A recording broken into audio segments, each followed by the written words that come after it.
Kejaksaan Agung memeriksa sejumlah saksi dari Kementerian Pertahanan menyusul penyidikan kasus dugaan korupsi pengadaan satelit slot orbit 123 derajat bujur timur yang ada di Kemenhan. Proyek satelit militer Kementerian Pertahanan ini diduga merugikan negara mencapai 800 miliar rupiah. Siapa saja yang terlibat dan meraup keuntungan dalam proyek satelit militer Kementerian Pertahanan ini? Untuk membahasnya lebih dalam, kita sudah terhubung melalui sambungan Zoom dengan anggota Komisi 1 DPR RI, Effendi Simbolon. Selamat sore Bang Effendi. Selamat sore, Pana. Selamat sore, CNN. Dan peneliti Transparency International Indonesia, Alvin Nikola. Selamat sore, Mas Alvin. Selamat sore, Mbak Nana. Oke, saya mau ke Bang Effendi terlebih dahulu. Bang Effendi, kasus dugaan korupsi pengelolaan satelit untuk slot orbit 123 yang terjadi sejak tahun 2015 di Kemenhan. Apakah kemudian Komisi 1 sebelumnya sudah pernah mendengar adanya dugaan korupsi yang merugikan negara hampir 1 triliun ini, Bang Effendi, atau ini pertama kalinya Komisi 1 mendengar setelah Menko Polhukam membawa ini ke ranah pidana? Ya ini yang memang saya berkali-kali juga bertanya ya, kenapa kemudian seorang Menko Polhukam ya, kemudian merilis sepotong begitu loh.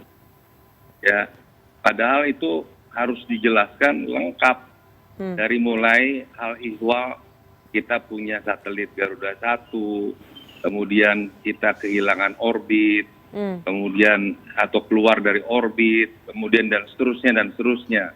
Agar apa? Agar publik itu tahu bahwa kemudian diduga ada korupsi, itu kemudian orang bisa memahami satu tarikan dari press release atau press conference dari Menko Polhukam. Tapi kalau seperti ini gaya Menko Polhukam, dan ini yang bukan kali yang pertama yang kesekian kali hanya untuk hanya sepotong di ujung yang kemudian jumping conclusion yang langsung mengatakan tahun 2015 di Kemhan ada penandatanganan kontrak tapi tidak ada dananya dan seterusnya. Jadi ya saya kira harus lebih baiklah Pak Mahfud ya menjelaskan bagaimana sebenarnya kedudukan dari masalah itu yang sebenarnya begitu. Jadi bukan kasus atau dugaan korupsinya, bahwa itu mungkin ada dugaan, ya silakan proses hukum. Tapi harus dijelaskan sejak awal gitu. Karena itu panjang. Bahkan menurut saya yang paling pas itu menyampaikan adalah Menhan sendiri. Ya, Menhan menjelaskan bahwa kemudian misalnya ada kerugian negara oleh karena kesalahan, oleh karena katakanlah penyalahgunaan kewenangan. Nah, silakan Menhan sendiri yang menyerahkan itu ke proses hukum begitu. Tapi ini kan terkesan ya Menko Polhukam ini kemudian langsung menyimpulkan ini loh ada pejabat di Kemhan menandatangani tapi uangnya nggak ada. Dia ngerti nggak sih bahwa itu semua diskresinya presiden, itu program pemerintah itu, program negara itu. Jadi saya makanya heran juga kok semakin ke sini kualitas pejabat kita semakin kurang semakin berkurang kualitasnya ya. Akhirnya misleading semuanya.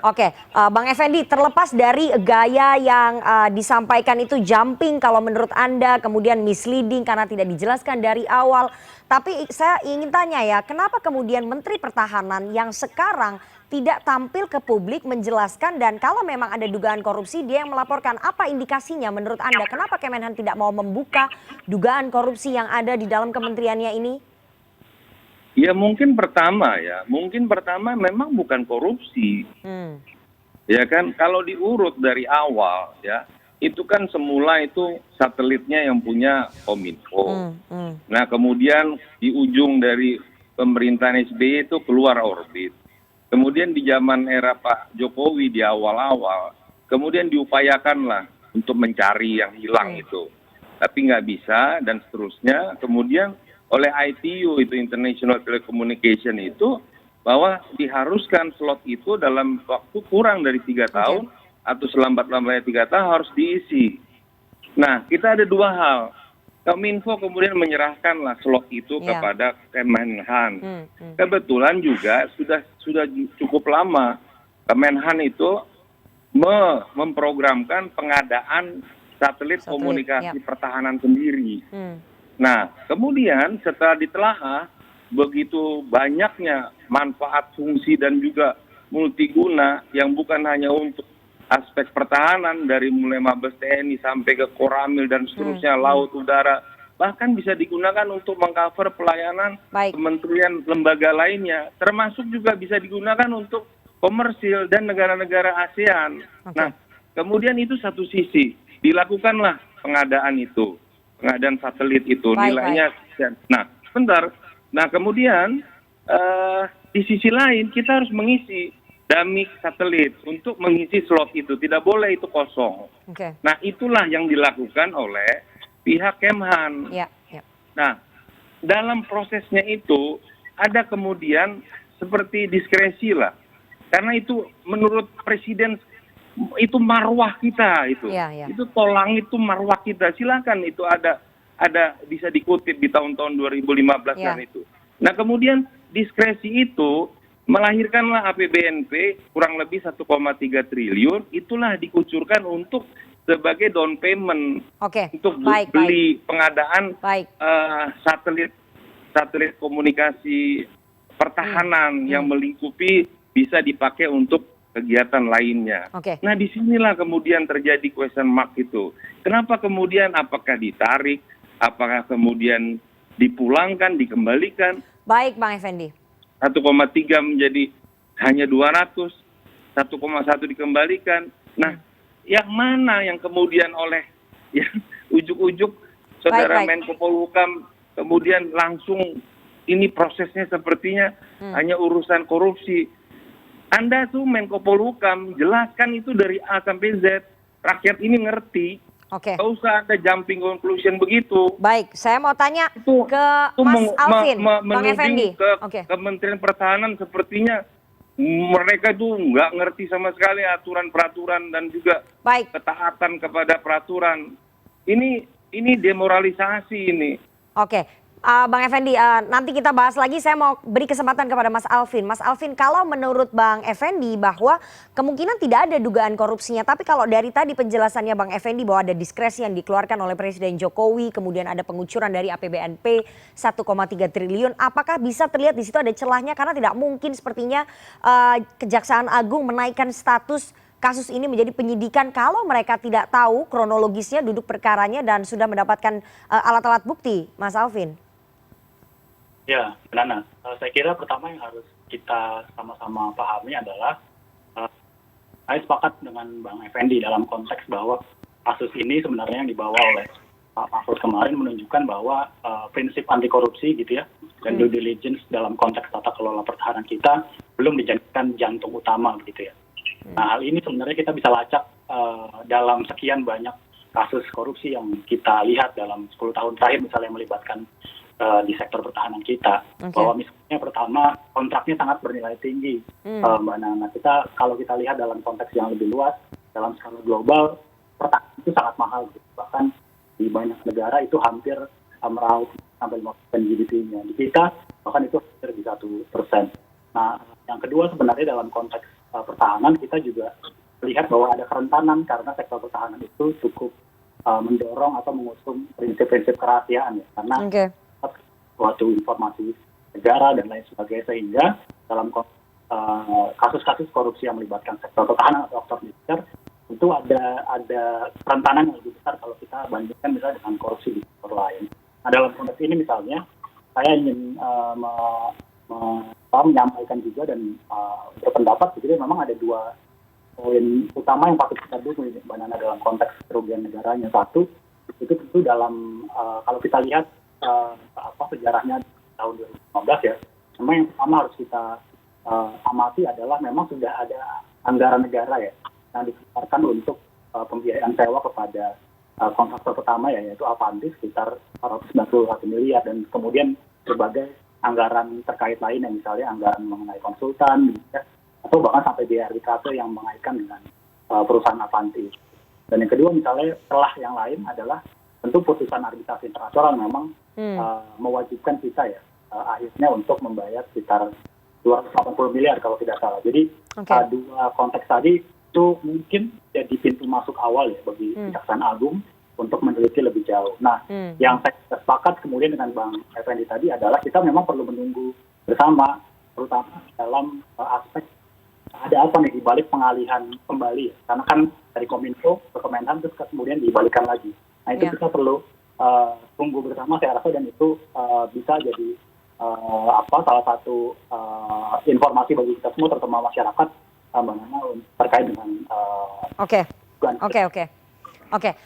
Tapi ketidakterbukaan anggaran pertahanan selama ini seperti kasus ini seperti puncak gunung es tidak sih Mas Alvin, bahwa memang dibutuhkan keterbukaan soal anggaran Kementerian Pertahanan sehingga tidak tiba-tiba kemudian pemerintah digugat di pengadilan arbitrase internasional, kemudian masyarakat tidak tahu duduk ceritanya, ada dugaan potensi korupsi di sini. Artinya kalau sejak awal ini transparan, anggaran Kementerian Pertahanan bukan hanya untuk pengadaan satelit saja ya, tapi untuk yang lainnya. Apakah kemudian celah potensi korupsinya bisa diminimalisir begitu?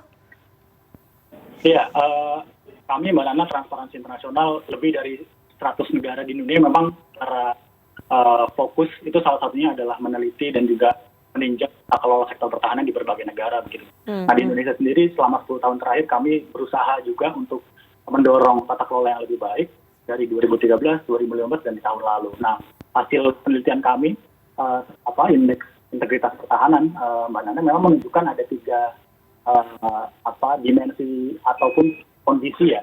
Kenapa sih kemudian pengadaan misalnya ataupun sektor alutsista dan pertahanan kita itu terus rawan korupsi ya. Oke. Nah yang pertama itu tentu bicara soal tadi ya, transparansi informasi pertahanan. Kita memang ada aturan khusus mengenai hal itu baik di aturan undang-undang begitu ya, maupun di level Kementerian Pertahanan. Tapi kerap kali tentu publik sulit untuk meninjau lebih jauh karena seringkali ada dalih rahasia negara. Tentu kalau kita baca dalam konteks yang lebih luas, ada klasifikasinya tuh. Jadi kalau bicara soal anggaran tentu hanya bicara soal taktik dan strategi perang. Baik. Tapi di luar itu misalnya itu bisa kita akses melalui Google. Tapi kenyataannya itu seringkali sulit. Nah yang kedua itu bicara soal tadi ya, perlunya penguatan independen. Nah ini jadi momen sebenarnya bagi Bang Effendi dan kawan-kawan DPR untuk memaksimalkan fungsi parlemennya untuk memastikan pengawasannya. Karena selama ini kalau kita lihat masih perlu dioptimalkan baik misalnya dari segi DPR misalnya ataupun dari segi audit anggaran misalnya. Dan ketiga tadi soal kita tunggu dulu, kita potong dulu di situ Mas Alvin. Saya tidak bisa begitu mendengar suara Anda, tidak begitu clear begitu ya.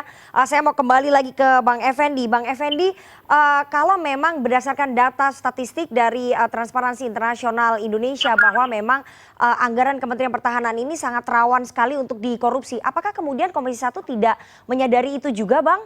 Karena sudah ada banyak bukti tentu saja yang dikumpulkan oleh, tidak mungkin Kejaksaan Agung tiba-tiba menetapkan status kasus ini menjadi status penyidikan kalau mereka tidak mengantongi bukti dan konstruksi hukumnya, Bang Effendi. Ya, begini ya. Saya tidak pada posisi juru bicaranya Kemhan atau juru bicaranya siapa. Kami di DPR pada waktu ya, awal-awal kejadian keluarnya Garuda 1 milik Kominfo dari orbit, yang kemudian slot 1, 2, 3 Bujur Timur itu harus diisi dan ditawarkan ke Kemenhan, karena Kemenhan juga jauh-jauh hari juga membutuhkan ya satelit komunikasi pertahanan untuk kemandirian pertahanan dan juga bisa digunakan untuk seluruh fungsi yang ada di Indonesia ini dengan harga kurang lebih waktu itu kurang lebih ya 11 triliun ya. Dan kemudian itu melanjutkan program. Nah, kita selama memesan ini singkatnya ya, selama memesan itu, kemudian kita harus mengisi dummy satelit di slotnya ini. Itulah kita lakukan sewa yang kurang lebih nilainya itu 300 miliar saja. Ya, dan di situ yang kita prestasi. Saya juga bingung, kami di DPR kan dilaporkan. Ini kan rencana kerjanya pemerintah. Bukan ada rencana kerja kita. Kita mengikuti dan mengawasi dan memberi persetujuan. So go ahead, silakan. Nah, oleh karenanya, kalau nggak salah 4 Desember keluarlah itu diskresinya Presiden 2015. Dari situlah kemudian dianggarkan APBNP. Memang tidak masuk dalam DIPA karena APBNP. Dia adalah accident. Nah, Kemudian bulan Juni kalau tidak salah keluarlah itu 1,3 untuk digunakan sebagai pembayaran down payment pengadaan satelit komunikasi pertahanan. Ya, nah disitulah yang kemudian misteri itu. Kenapa kemudian 1,1 dikembalikan, Pak Paham Banteng? Ada apa yang 200 miliar? Saya tidak tahu yang dimaksud oleh Pak Mahfud itu. Karena kalau dia mengatakan bahwa itu Kemhan menandatangani tidak ada anggaran, saya kira harus dicari narasi yang bagus, Pak Oke, baik. Polhukam ya, karena itu menuding nggak bagus. Lebih baik ya jelaskan yang lebih strategis, karena Menko Polhukam itu ngurusin yang strategis. Baik. Ya, jadi jangan ini kalau Nana tadi nanya apakah ini semuanya Kemhan seperti ini. Kami mengawasi dengan ketat. Buktinya di zaman Pak Prabowo pun kami dengan ketat. Ya, program demi program detail. Walaupun kami tidak masuk dalam satuan 3. Oke. Tapi kami sangat terbuka. Tidak ada yang tidak transparan. Makanya setiap rapat saya paling terdepan meminta rapat dengan Kemhan itu harus terbuka. Agar semua bisa mengerti, karena itu uang rakyat untuk kepentingan kita. Oke, selama ini rapat di Kemhan dengan Komisi 1 kalau bahas anggaran tidak terbuka, Bang. Saya paling depan selalu meminta itu dibuka. Tapi pada kenyataannya tidak terbuka. Oke, kita harus break terlebih dahulu. Bang Effendi, nanti kita akan lanjutkan perbincangan kita dengan Bang Effendi Simbolon dan juga Mas Alvin Nikola. Jangan kemana-mana, tetap bersama kami di CNN Indonesia Newsroom.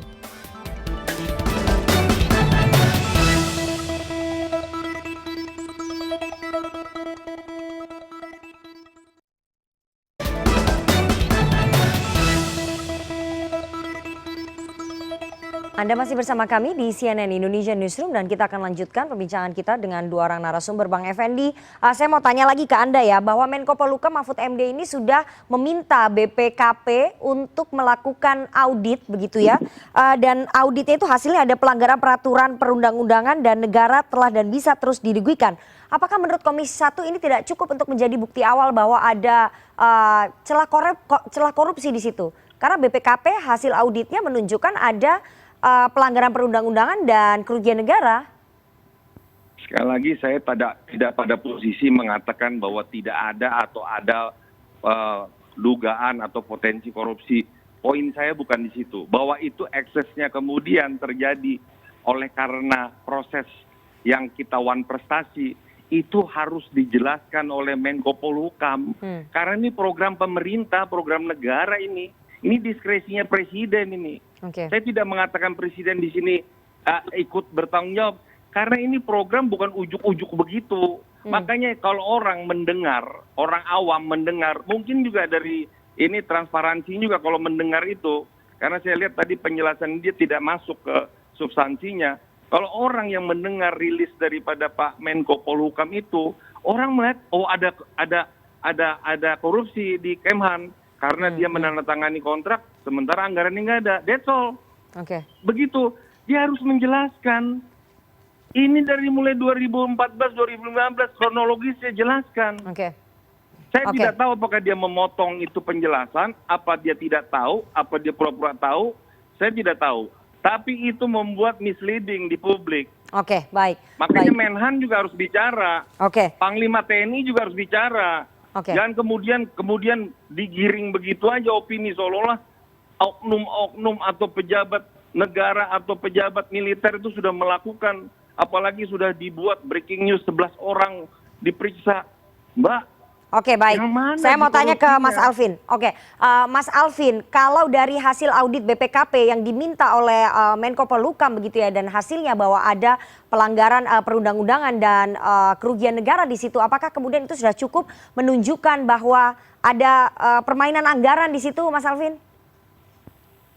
Saya rasa ada dua hal ya, Mbak. Satu, dalam konteks sejarah ataupun beberapa kasus lalu memang menunjukkan, saya jadi ingat beberapa kasus yang terkait dengan proses pertahanan ya, terutama yang waktu itu melibatkan Brigjen Teddy yang memang dalam kasus helikopter Apache yang memang di sana telah dilakukan pengadaan begitu, tapi kemudian secara anggaran belum tersedia. Nah, saya lihat memang pola-pola ini ada dan memang itu umum terjadi ya praktiknya dalam korupsi di sektor pertahanan. Jadi saya lihat yang pertama itu bahwa modus misalnya dalam konteks pengembangan harga atau tadi ya kontrak ketika misalnya anggaran itu tersedia dalam konteks rencana anggaran ya DIPA tadi, itu memang jadi salah satu hal yang memang sering kita temukan dalam kasus korupsi dari kepertahanan. Nah, yang kedua saya kira dalam konteks temuan-temuan BPKP memang ini jadi pintu awal, Mbak, seperti yang tadi saya sampaikan di awal, bahwa tadi berbagai naiknya tadi ya status menjadi penyidikan tentu mengindikasikan memang ada yang banyak hal yang perlu digali. Jadi saya rasa itu penting, tapi masih sebatas temuan awal itu, Mbak, pintu awal. Oke, masih sebatas temuan awal, tapi sudah menjadi bukti begitu ya, ataupun pintu awal bagi Kejagung untuk menaikkan status ini. Terakhir Bang Effendi, sebagai mitra kerja Kominfo, mitra kerja Panglima TNI, mitra kerja dari Kemhan, apakah kemudian Komisi 1 akan meminta penjelasan kepada Kominfo, Panglima TNI, dan juga Kementerian Pertahanan, Menteri Pertahanan atas apa yang terjadi ini soal dugaan korupsi satelit militer Kemenhan? Kami tidak akan minta kepada mereka karena kami juga dilaporkan secara periodik. Oke. Ini justru ingin manggil itu Menko Polhukam. Itu kok bisa ngomong sepotong begitu?